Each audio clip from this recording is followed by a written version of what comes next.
as we finalize this episode in the book of Revelation.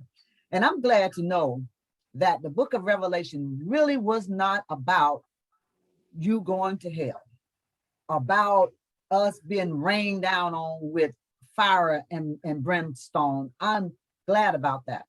But one thing I think I've come to know, and that is that the Bible is a book that was written, and of course it was manipulated, but it was written for these star seeds that are now on earth. And when they awaken, they can go to that Bible and they can use that Bible to search for deeper truth. And that's what I'm so glad about SRC, that we're unpacking this knowledge that is allowing and helping these star seeds of this world right now to become more aware of who they are and why they are here. And then we realize that it's difficult to shift your thinking when one has been indoctrinated with information that those who controlled us wanted us to believe. But we hope that you continue to seek out the truth. And if where you are is where you want to be, well, then that's okay too. But with that being said, we're gonna move right into our show. We want you to continue to join us, as this is the final episode in the book of Revelation, but it is not the final episode of SRC. We will be back with another series. With that being said, I know our contributors today can't wait to unpack knowledge as we conclude the book of Revelation. So I want to get started today, opening up with Dr. Griffo as he introduces the chapter and verse or verses that he wished to unpack and share to many. And then, of course, our contributors will do as they do every day, every Sunday, and add to whatever Dr. Griffo brings to the table.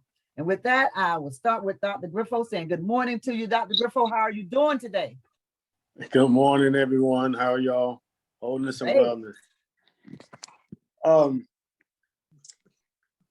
The one verse that or the series of verses that I really wanted to talk about is in Revelation chapter 13, verses 15 through 18. And if I could read those, it says, "And it was given unto him to give breath to it, even unto the image of the beast, that the image of the beast should both speak and cause that as many as should not worship the image of the beast should be killed.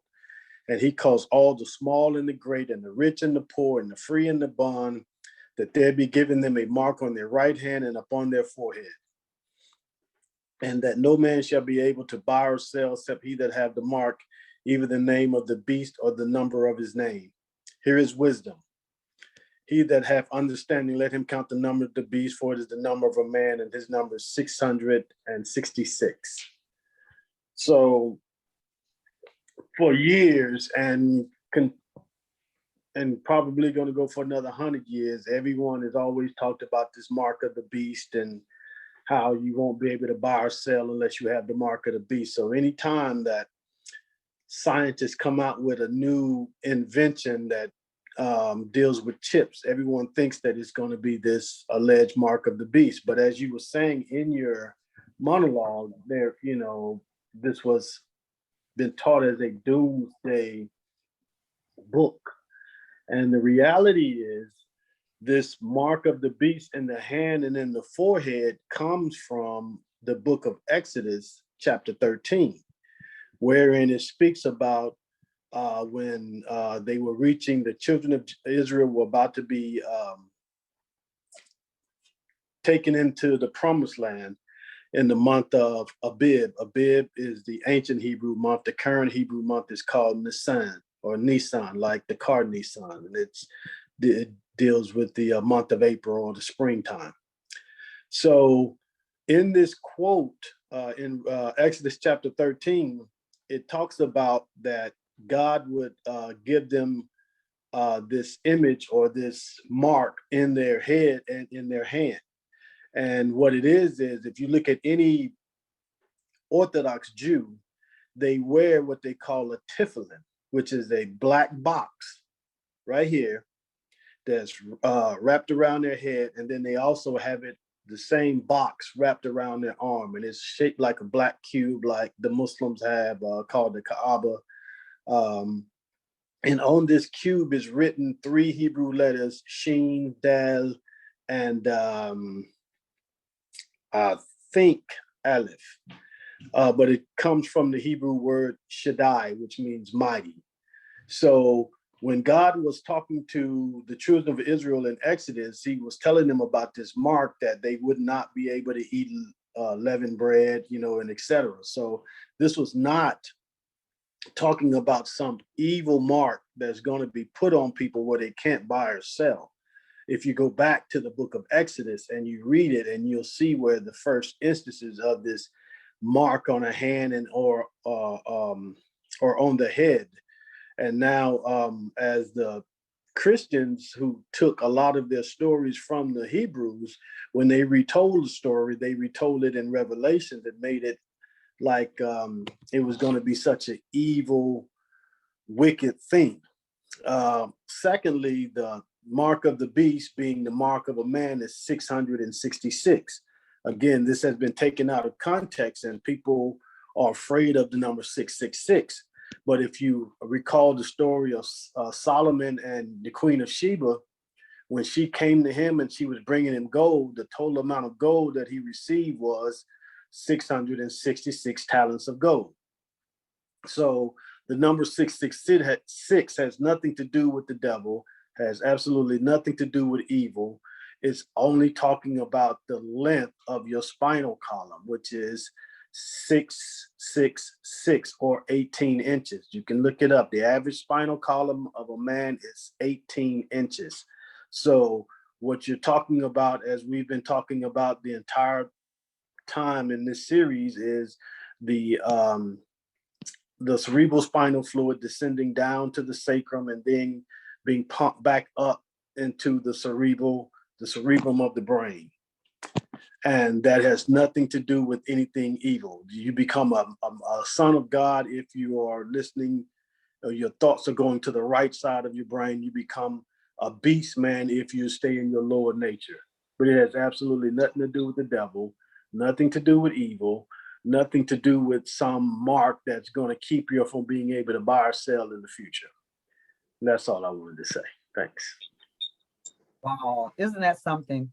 And and I know, Dr. Griffo, you have brought this out before, and this is so important for our audience to gather and to get, because some people are still holding on to the belief that there is evil out there. 666. I mean, some people don't want you. If you gave them 66 cents back in change, 600. They don't want $6.66. They don't want anything to do with that 666. Does anyone else want to chime in on what Dr. Griffo has just unpacked?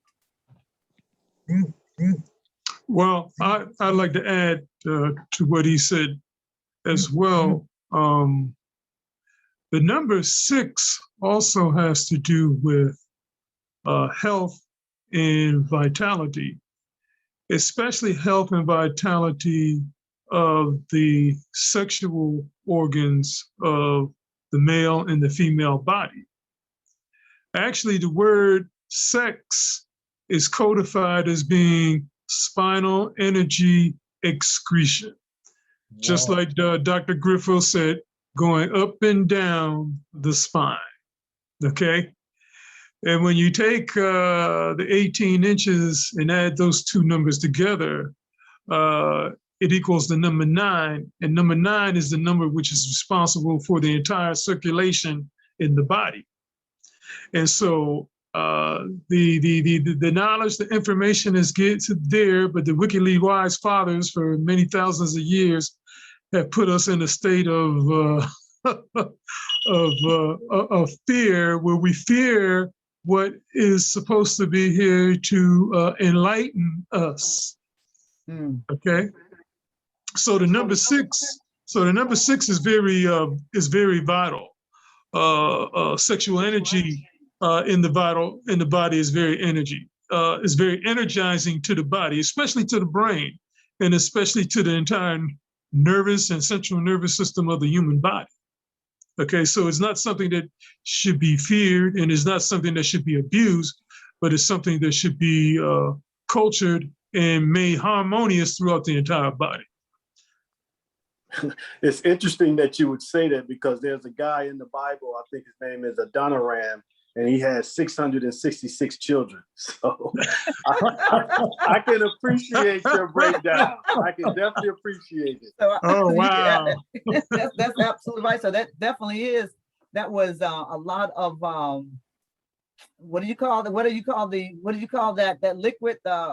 Spinal energy excretion. Okay, a lot of excretion, a lot of excretion there. So anyone else want to add anything to that? That is very, very interesting. But let me ask you this question, and Dr. Griffo, you or either Lavelle or anyone else can respond to this. What does that mean to the people, our audience listening to that? I know that the Bible, we've broken it down, we understand it has nothing to do with evil, but what should we take from that? How can we use that information in our everyday life? What can we do? Well, if I may go for in re-educating our ourselves, we change the dynamics of our thought, our thinking, and our feeling, and so we begin to appreciate more this physical body in which we are housed in, which our souls and spirits are housed in. Okay, not take this vessel for granted. That makes a lot of sense to me. Okay, now I love that breakdown. So now anyone else, before I start to we move on, Mark Thomas, I think that you had a chapter and verse that you wanted to actually unpack in Revelation. Please make sure you say the verse and the chapter. All right. Good morning, everybody.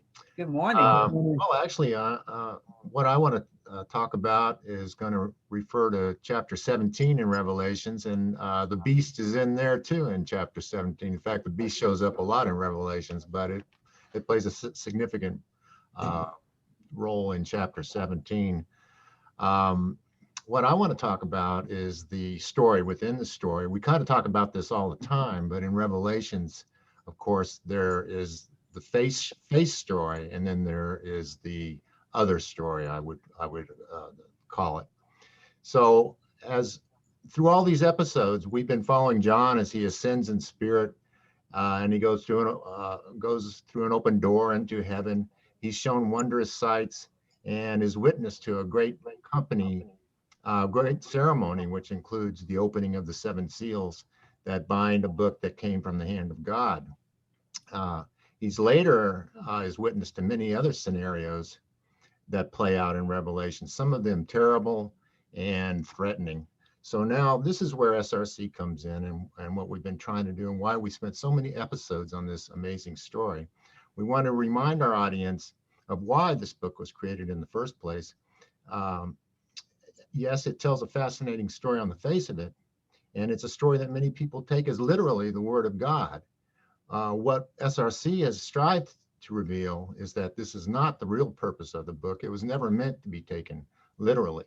The Bible itself tells us this, and this is why I went to chapter 17, because in this chapter, it actually tells us that we're looking at symbolism, because here an angel leads John into the wilderness, and he's shown a woman sitting on a beast, and she is presented as the most despicable in most despicable terms. And it says, reading now from the book, she had a golden cup in her hand full of abominations and filthiness of her fornication, and upon her forehead was a name written, Mystery, Babylon, the great mother of harlots and abominations of the earth.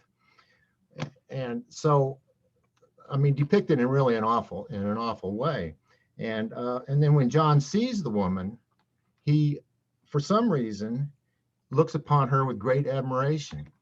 And now when the angel realizes that John is looking upon this woman with awe and with admiration, the angel then basically admonishes him and tells him, look, this is what you're really seeing. And so in the next verses, from verse 8 into verse 18,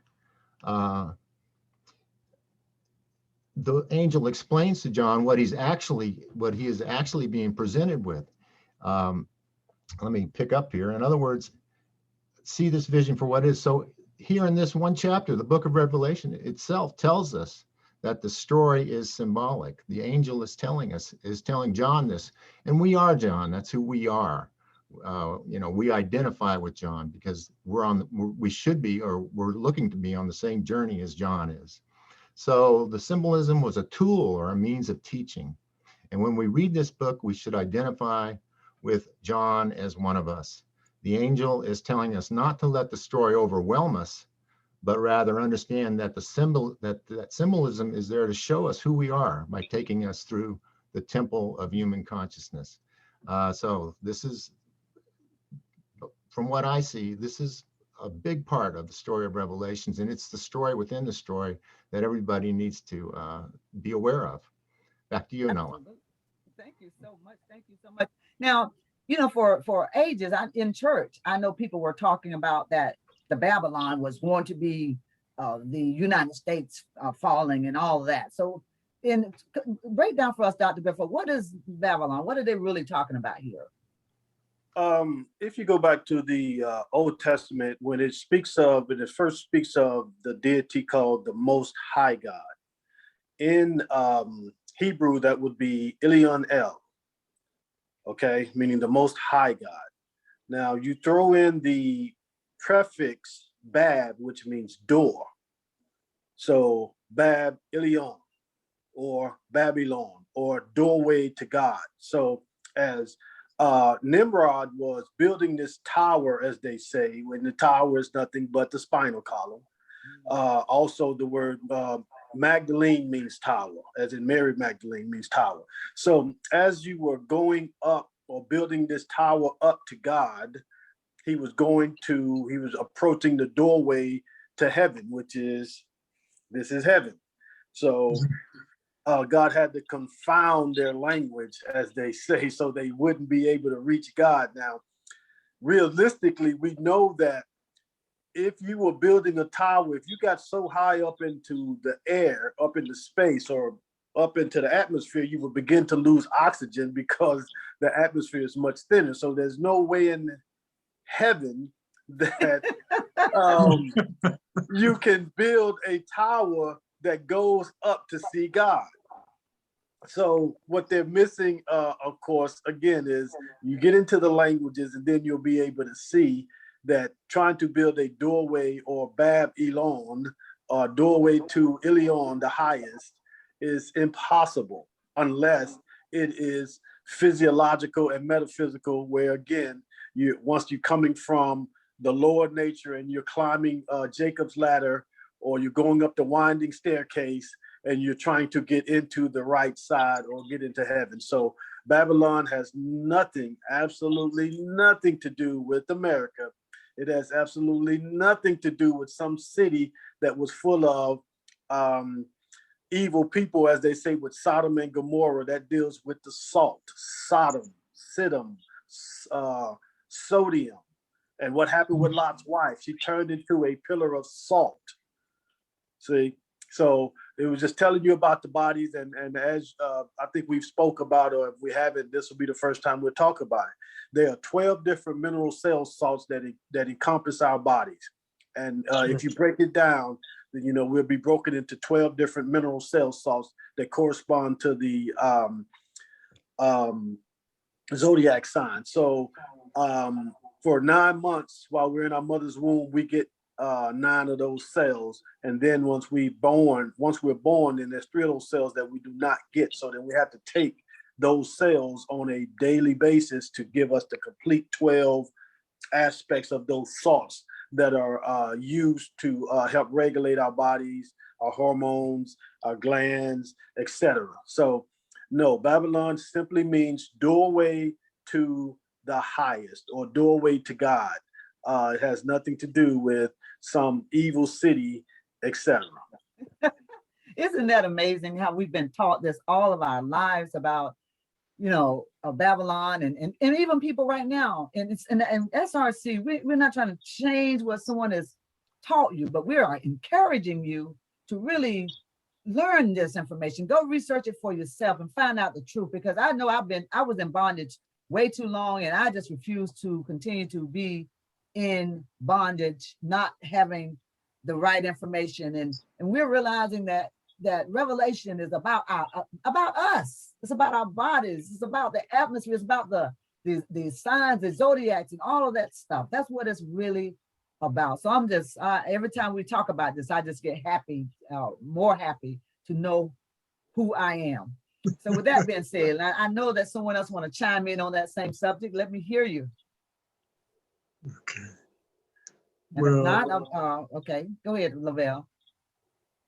Well, I just wanted, to ride again on Dr. Griffo in terms of the, the cell salts of the body, which are so vital to our the biological and physiological development, because that's an area of science which is very, very old and ancient. I mean, the science of cell salts is, it's historically has been documented. As to why modern medicine doesn't contribute it to today, not one doctor will ever tell you about that. So, going back into the Bible, knowing, the metaphysics of the Bible, knowing the spirituality and the sacredness in the words that are coming from the Bible, it's imperative, because it's going to change a lot in terms of our thought. And we need those cell salts. I take them. That's why we're here. That's one of the reasons SRC exists, is to make you think, to make you start to cause you to want to think, to cause you to want to shift what you have been taught in the past. Right. Okay, with that, what do you have for us, Pastor Archie?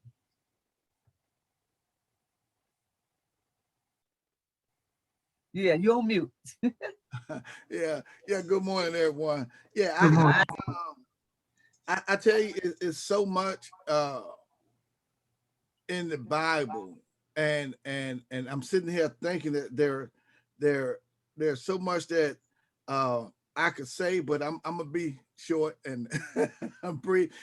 Because even though we have revelation, I always look back. I look at some of the scriptures. Hebrew 11 and 1 is most everybody's favorite scripture that say, now faith is the substance of things hoped for, the evidence of things not seen. But I come to understand that the scripture that I was going to use was Revelation was going to be in the beginning of Revelation, that talks about what God gave to him, and it talks about the word and bearing the record of the word. So someone said, I think earlier, that it's hard to get people to see what Revelation is saying to them, because of all the things that have been told to us down through church, and that goes with me, because I've learned a lot through church. But the word of God itself, we come to understand that once people say God, it causes something to happen in people. So now all of a sudden here at SRC, we're trying to get people to open their minds up and begin to look at what was given to them, because this was given to us. It was given to us. It took thousands of years before you could ever be able to read this Bible. Now something has been given to you, and it is told to you that it came from God. But we're showing you in Revelation that this is not just about a spirit in the air, but it's about you. So it's hard for people to accept that, wait a minute, especially, and this is what I'm saying, if you're a Black person, and I tell you that, that they hid Jesus in Egypt, and if they hid him in Egypt, how could anyone not find him if he wasn't a Black person? He would have stood out, wouldn't he? Yeah. So what I'm saying, and you got to understand, this has been given to us in a sense to scare us, It scares us. It scares you. Oh, woo! As anybody about nah, man, I don't want to talk about Revelation. But in all actuality, they really don't want to talk about the Bible at all, because see, the more they read the Bible, the more confused they become. But you're told that you need to read and study the Bible so you can become more knowledgeable. But it makes people more discouraged a lot of times with all the killing and all everything in there. So I'm just looking at the beginning of the apocalypse itself. It was put there to scare people.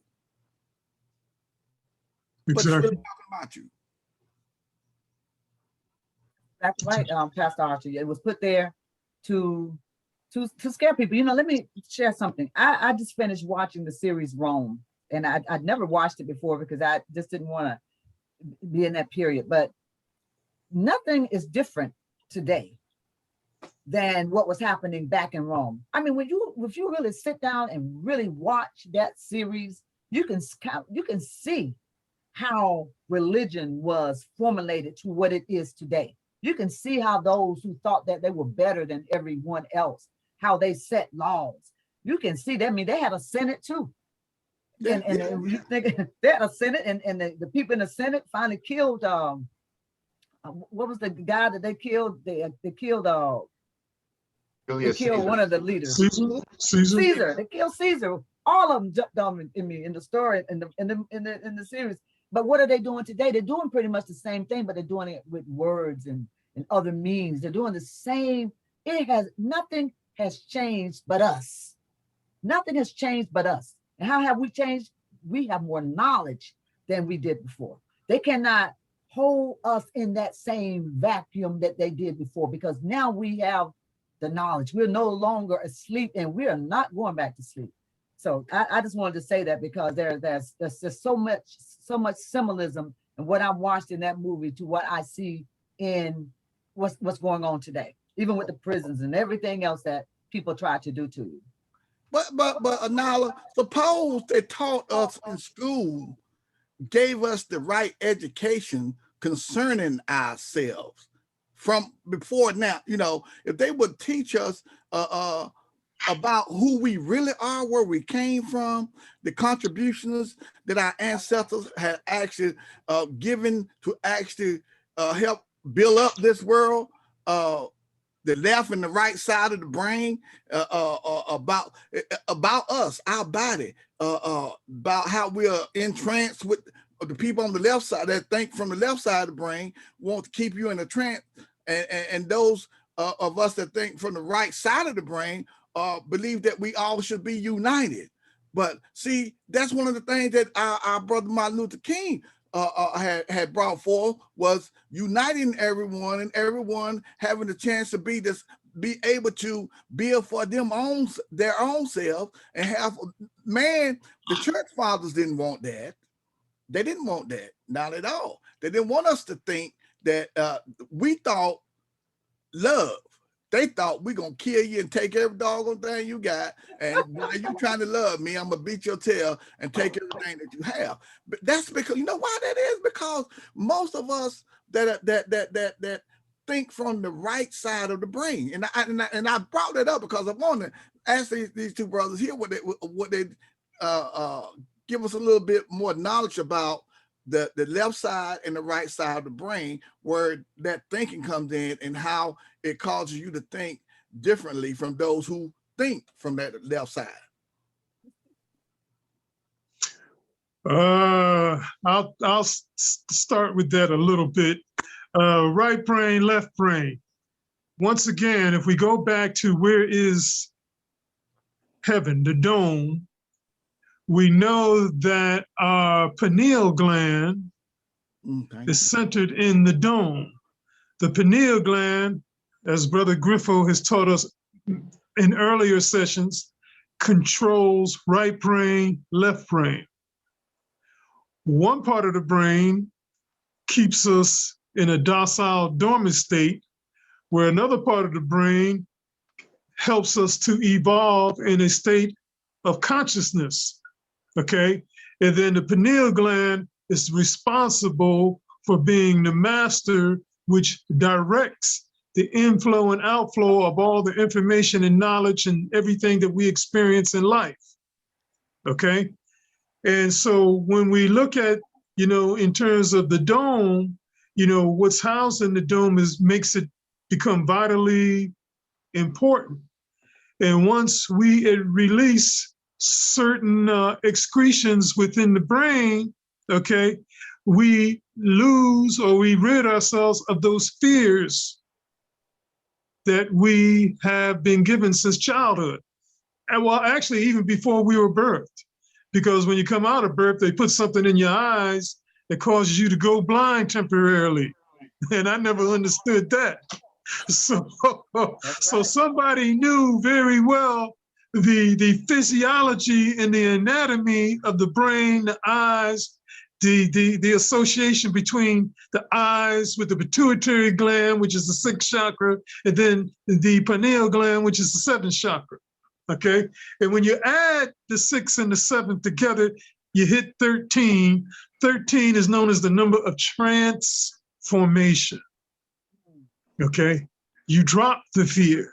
You become who you're supposed to be while you're here on earth. You become a master. 13 was known also as a master type of number vibration. And that number is always associated with women as well, because if you look at the Bible, you have the 12 tribes of Israel, and then you had the one extra one, which is Dinah, the 13th tribe. The same thing with Islam. They had the 12 tribes and then the one female, Basma, which would make the 13th tribe. But to get back into the question with the left and the right brain, Brother Lavelle is always on point. I just like to add that, the way that they knew these things, because they knew that God was always dwelling in the right side. So that was always the good thing. That was always the positive thing. And then they came out with the word sinister, and you hear the first word, sin. And that sinister is a word that actually means on the left side. So they knew there was a difference between those who thought with the left brain versus those who thought with the right brain. Exactly. Like when they planted the Garden of Eden, they put it in the east, which is when you're looking north, traveling north, east is always on the right side. Exactly. You know what I mean? So when the disciples were trying to get fish, they couldn't find anything. Then Jesus told them what? Cast the nets to the right side. That's right. When they were talking about the winding steps, they said the winding steps will come out over on the right side. So Right side. they always understood the right side being the greater of the two hemispheres of the brain. Now, the left brain is needed for analytics and, direct thinking, but for the creativity, for the nurturing, for the compassion, for the greater aspects of mankind, the right side has always been the thing. This is why they really value people that are ambidextrous, or even in religion, they made the left side the bad side. And if you were born left-handed, they forced you to be right-handed. Exactly. In Islam, you know what I mean? You gotta wipe yourself with your left hand because it's associated with the evil side, and you shake hands with your right hand. So they knew, and they've always known the importance of the hemispheres of the brain and how they function. So absolutely. That's one of the reasons why we can no longer depend on someone else training our children.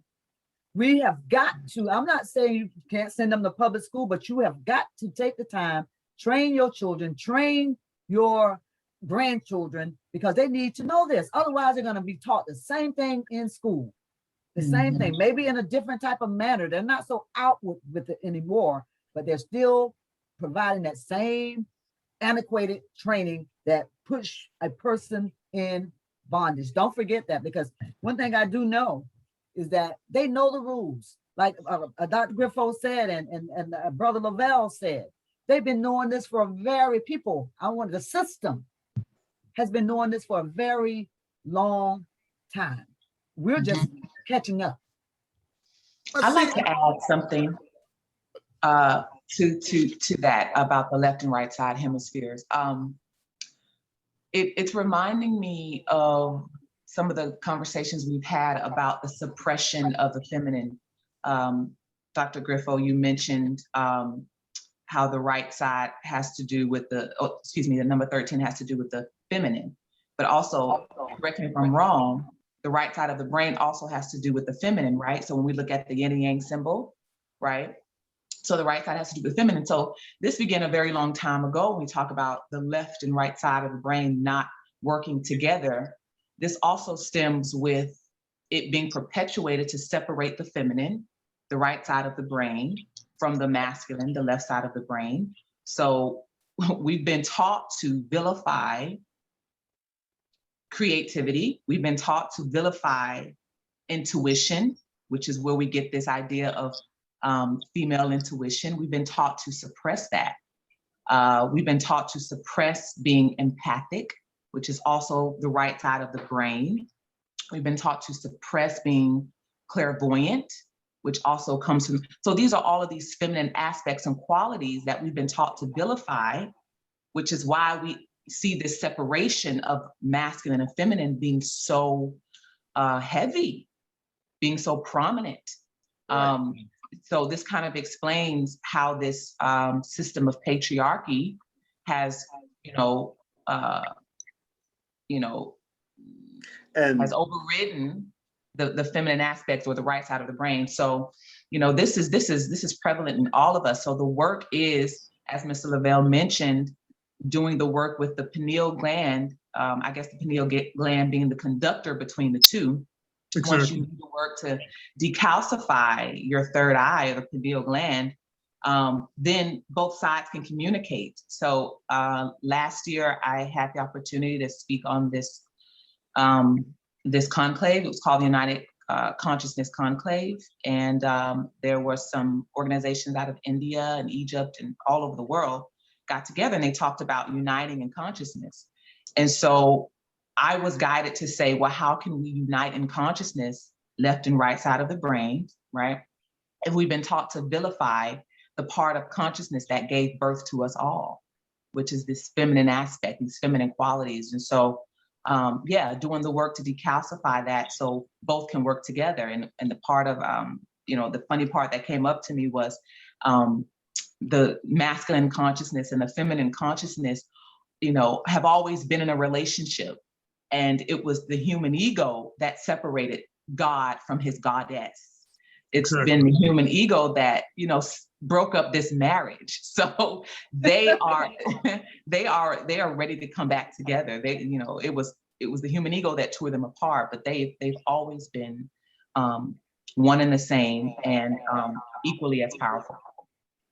Absolutely. And when you take that, and now, because as just like it's on the inside, it's also on the outside. So then you look at the world and we see how the system has orchestrated, even in our physical being, for the female and the male to be separated. I mean, that started back in the 60s and 70s. And so now, and I think you spoke about this in that same conference, Tamisha, that you were talking about, that, it's not about women being over men. It's about the feminine and the masculine working together is what it should be.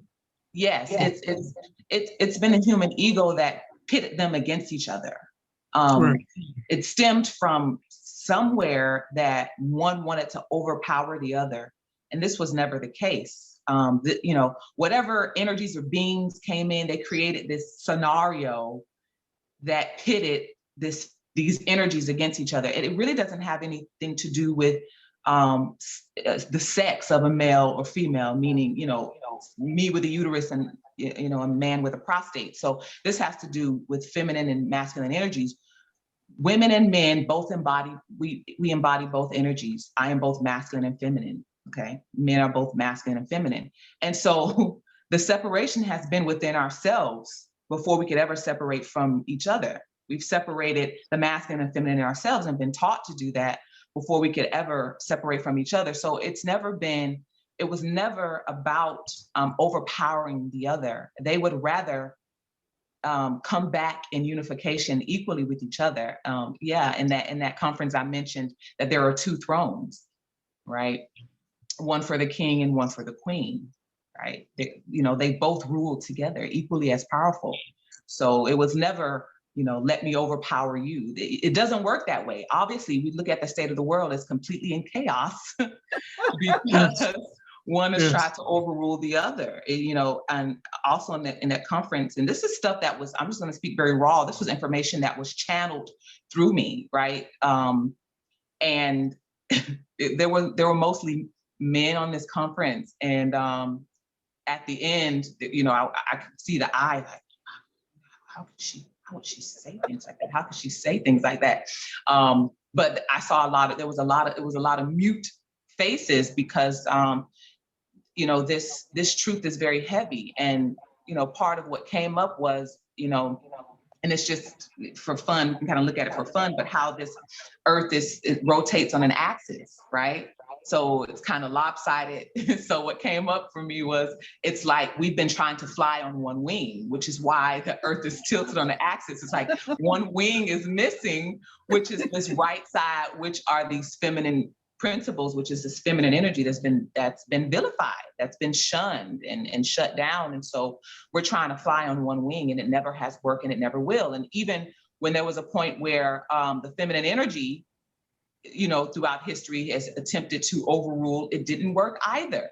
So both parties have tried to overrule, and it doesn't work. And so we realize that it has to be a unification of both masculine and feminine energies working together, both powers occupying their thrones, both powers, wearing their crowns and ruling together. See, So if you think about even in Rome. Go ahead, Pastor Archie. Go ahead. Yeah, I just want to get this thought out while I'm still there. I'm glad that my niece came up with it and brought that forth about the feminine, because we are male and female, and you got to understand, even with the chromosomes, me now, I impregnate my wife.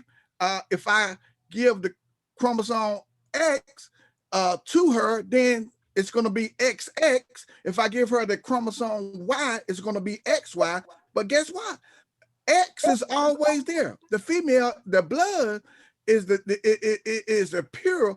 The blood is in the woman. It's in the woman, because see, I got to give one or the other. That determines if it's going to be a boy or a girl.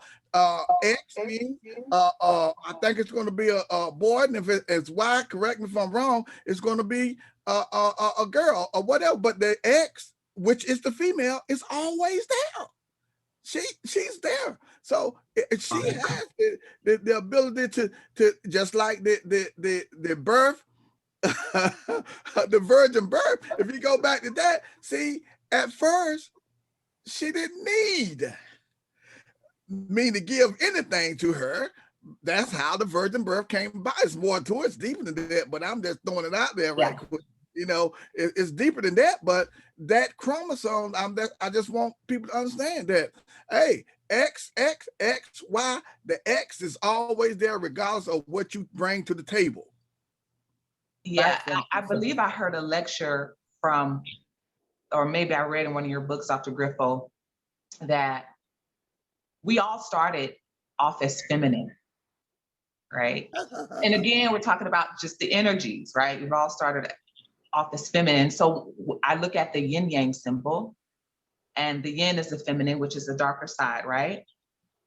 And so it reminds me that we, as I mentioned, with the darkness being synonymous with the womb, right? And so we all started off in this darkness. In Genesis, I believe it says, however, God created light, but it was dark first. So this is all synonymous, but you go ahead, Dr. Griffin, school us, my brother. No. You're doing an amazing job. You're right. It was the X first, Pastor Archie. That's the feminine, and the Y is the masculine. But the XY and the evening. Let's get with the evening, or Eve. Eve is short for evening, and that's also considered what we called a shadow period, right? Because the sun, there's never anything called nighttime. It's just that the earth is in the sun's shadow and it shines on the other side, right? So when you look at the word shad, the first 4 letters shad in Hebrew means breast.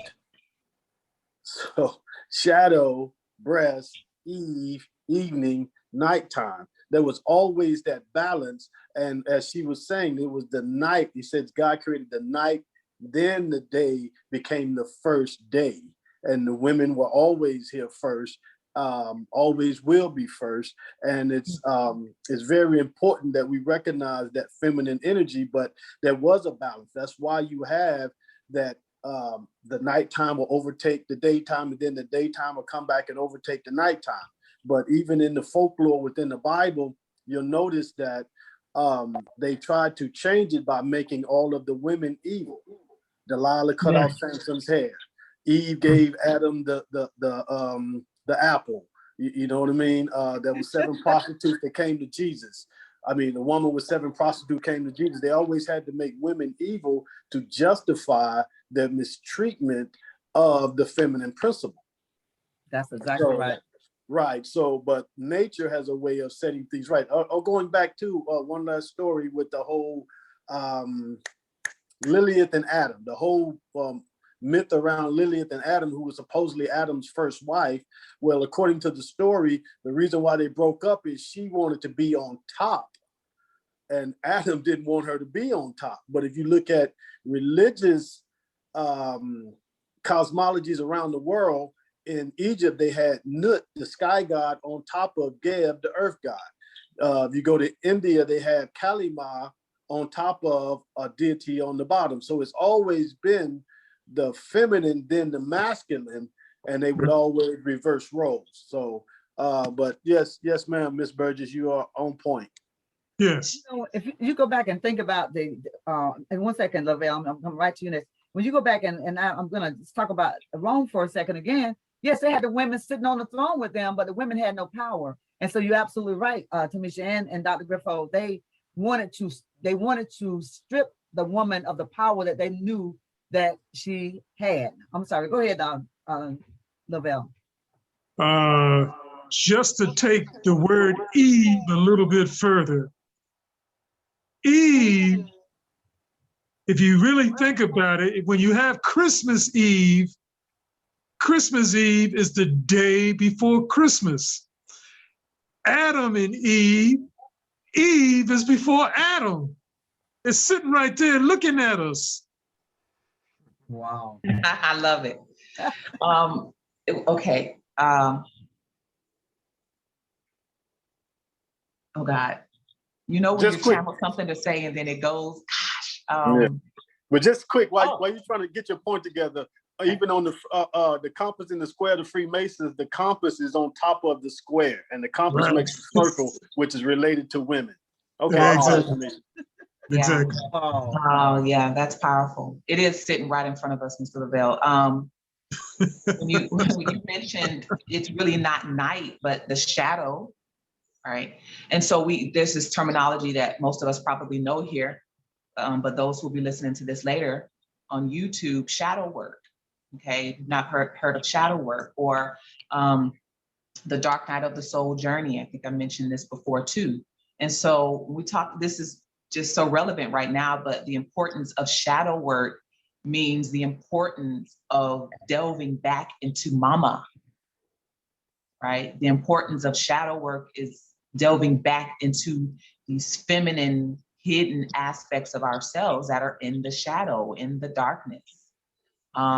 And so I think it's so powerful that you mentioned that there's not really dark, but the shadow. Part of my work is tailored and targeted for women doing this shadow work and journeying into the darkness. This is why I call it journeying through the darkness of your mental health. So going back to the point, Uncle Archie, Pastor Archie, that you made about the left and right side of the brain, it's going back into this darkness and getting right with her, which essentially is getting right with the her of you. Yeah, so the importance of shadow work, I just wanted to bring that up. I just want to say to our audience, if taking a moment here to talk about the panelists we have, the contributors we have here. Tamisha Burgess, if you want to have a special consultation with her, you can contact her through Fireside Chats for Global Women, because let me tell you something, when she finishes the work with you, and she's my daughter, but I'm just telling you, she's worked with me. When she finishes her work with you, you'll be able to go back into the dark, understand who you are, and be appreciative of the light that you come into. So, and I can't even explain it all, but definitely you want to set up some consultation with her, because you will find that her work is excellent. And I also just want to mention that the books with Dr. Griffo are putting out there, this information is in those books. Go to his website, look at those books. And if you would, Dr. Griffo, just give everybody the website. Just say it real fast so they can hear it. Okay, I'm sorry. Zoser Research Society, ZOSERRESEARCHSOCIETY.com. Zoser Research Society. Thank you. That information is also on our YouTube. You can find it there, so you can go on the YouTube. If you missed it here, go to YouTube, but buy those books, because that is going to provide the knowledge that you are looking for. I'd like to add, and also Mr. Lavelle with the number, I think you're going to go to him next. Were you going to say something next about? Yeah, I was just going to say, yes. I was going to say also with Lavelle, we've had one of our audience members get a consultation with Lavelle, and I've heard that she was very, very satisfied with the numerology consultation that you gave Lavelle. So that's what we're saying. We're here to provide that information. We're here to help you unpack that knowledge. So the people that are on this panel, they're here because they want to be, but utilize them, go to them, contact them, and set up a consultation with them. Buy the book so that you can have this information at hand. Yeah. I just wanted to add, when we were talking about the separation of the left and right side hemispheres, and okay, I saw a note in the chat. I was wondering, okay, left and right side of the hemispheres in the masculine and feminine. And we ask, well, why did one want to overpower the other? Why did this, masculine, or why did these beings or these energies want to create this, overpowering the other, the feminine? And I have this very unorthodox perspective, and you guys can chime in if this comes up for you too. But just in meditations, these were some of my questions for myself, like, what is this and where did this stem from? And so some time ago, Mr. Mark brought up, we were all just in conversation, and he brought up this TV show called Penny Dreadful. And have you guys heard of Penny Dreadful? And if you're open to it, it's a very dark, grim type of tale, but it has so much symbolism in it about the feminine and the masculine. And so when I watched it, it was so eye-opening for me in so many ways. What I noticed is that, and what I teach is from a perspective of emotional intelligence.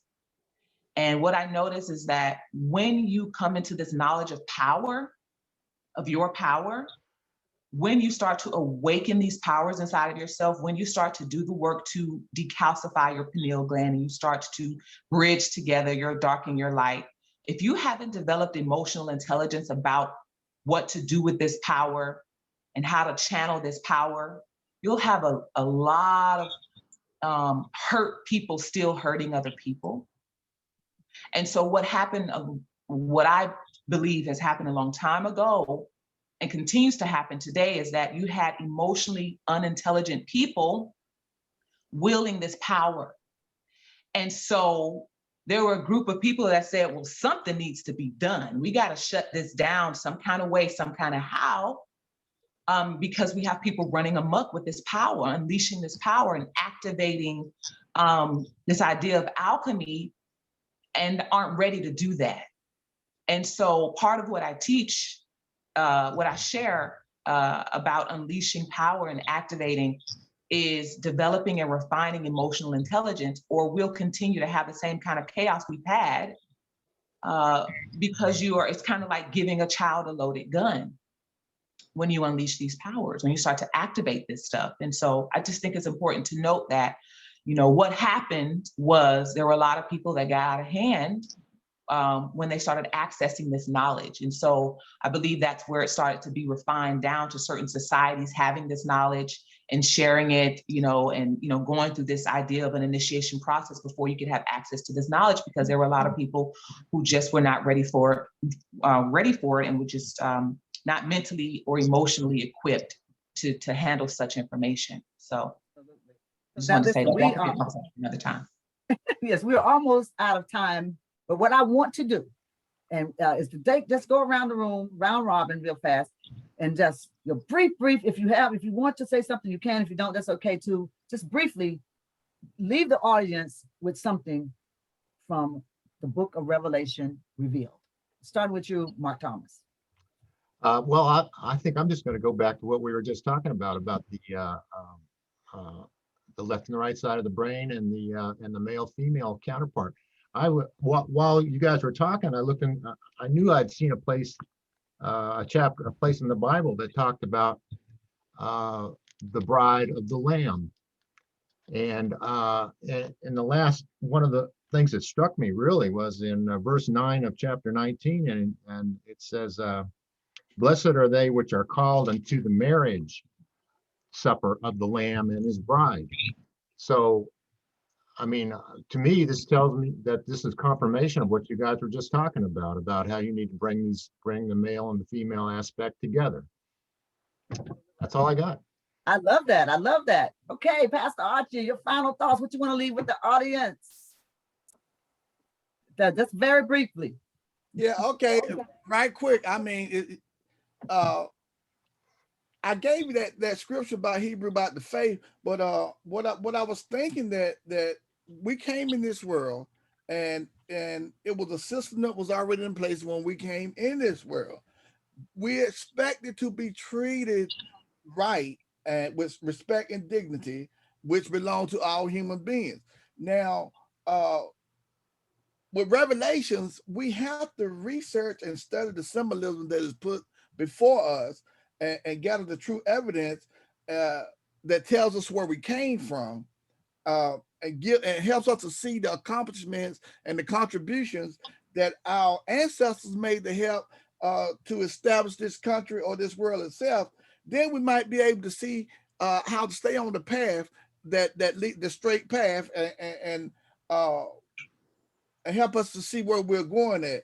But in order to do that, we have to go beyond the basic understanding of what has been given to us and study and check out the things that are before us so that we can really see the truth. Right. Thank you so much. And Lavelle, what do you want to leave with our audience? I'd like to lead this because we talked about the male, female, right brain, left brain, the need for harmony. But I want to add also to remove the fear about the 666. Think of 666 being a state of initiation. Love that. Think of 666 being a state of initiation. Mm-hmm. I love that. And Dr. Biffle, what's your final thoughts for our audience? In the book of John, they asked Jesus, why was he here? And Jesus said, to this end was I born, that you shall know the truth. Didn't say I was born to save you. Didn't say I was born to die on the cross. He said, to this end was I born, and for you to bear witness to the truth. So if we can just get the people that are watching these videos to go back and really study all of these videos and do your own conclusive reasoning to it, then I'm sure you will be able to come to that truth that Jesus was saying the reason why he was born. Absolutely. And Tamisha Burgess, final thoughts? Final thoughts. You know, Revelation has been very revealing, hasn't it? It's revealed a lot of truths, as Mr. Dr. Griffo just mentioned, and I'm very thankful for it. I'm very thankful for all of you. It's clear that everyone here has gone through their dark night of the soul journey. You've gone through the dark to uncover this wisdom and this knowledge for yourself. And now you're sharing it with the collective. And so thank you for doing your good work. And thank you for surviving the darkness, because I know it's not easy. So just thank you for sharing your knowledge and revealing revelation to us. And so I just love the idea of going into the dark and going into these places we call hell. My rising sign is a Leo. Mom, you're a Leo, and my rising sign is a Leo. And so it's known that cats enjoy the darkness, and can navigate the darkness very well. So I'm very thankful for being able to have navigated my own darkness and navigated hell very well. So if there's anyone here that is on your dark night of the soul journey and you need a pair of seeing the dark glasses, then I can be that for you. You know, let's burn away all of these ideas that we have been taught to vilify and to fear ourselves. I remember being in the gas station one time and purchased some things, and the receipt total was $6.66. And the cashier said, "Oh my God, just purchase something else, just anything." I said, "Why?" She said, "Just purchase something just to shift this number." I said, and I looked at the total and I said, "Oh, yeah, 666, woo-hoo." And the girl looked at me like I was the strangest person in the world, but I knew why I was celebrating, because I realized it's a celebration of myself and my power. And so no longer be afraid of your dark. That's standing for me. Yeah. Thank you so much for that. Now, listen, we are going to take a break. SRC is. And the reason why we're going to take this break is because we're going to come back with a series that is going to absolutely blow your mind. Now, if you thought the book of Revelation was something, you wait until we dive deep down into the book of Numbers. We have a numerologist here, Lavelle, who is going to be helping us unpack all of this stuff. And see, I, even myself, have never, like, what is the book of Numbers? But now I'm realizing that that is a shining light, guys, that's leading us to a place that we've never been before. So you need to tell everybody that they need to come back and they need to really think about being with us on the next series, which I think is going to start on July the 25th. But Mark Thomas will make sure of that when he ends in our show.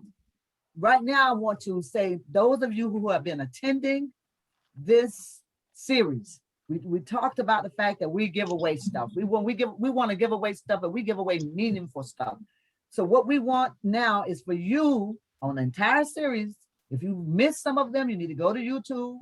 You need to watch them, because we want you to submit a paper, not just a one. We don't want some little page that you just kind of throw out some information. We want you to submit a paper on what you have learned from this series of Revelation. And we are going to award the winner of that paper with $50. And that is going to be a cash app, and you can spend it any way you want to.